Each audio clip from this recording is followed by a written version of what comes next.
अज्ञानं तिमिरादस्य ज्ञानञ्जनशलाकया चक्षुरुन्मीलितं येन तस्मै श्रीगुरुवे नमः। ओम नमो नमः सर्वेभ्यो सौभाग्यभ्यो नमः।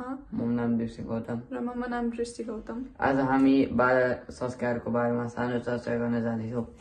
बाल संस्कार भनेको बच्चाहरूलाई राम्रो बाई शिष्टाचार र सदाचार सिकाउने प्रक्रिया हो।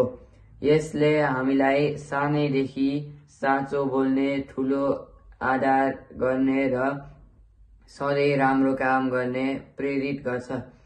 राम्रो संस्कार भएको बालकाले सबैको मन जित्न सक्छ र समाजमा राम्रो उदाहरण बन्न सक्छ।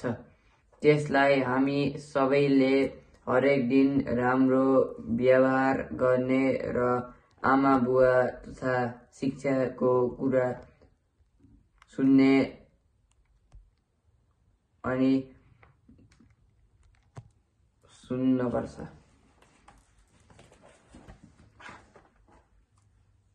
बाल संस्कार दिवसले हामीलाई जीवनमा संस्कार,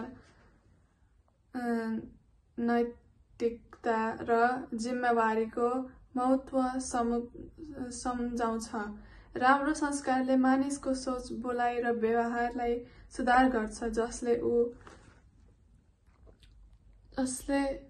ऊ सफल र सम्मानित व्यक्तित्व बन्न सहयोग पुर्याउँछ। हामीले सानै उमेरदेखि नै सत्य बोल्ने, अरूलाई सम्मान गर्ने र सहयोग गर्ने सिक्छौँ। बानी बसाल्नु पर्छ।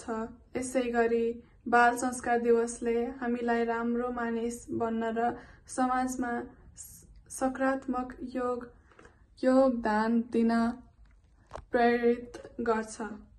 हजुर सम्पूर्णलाई बाल दिवसको शुभकामना। ओम नमो नमः।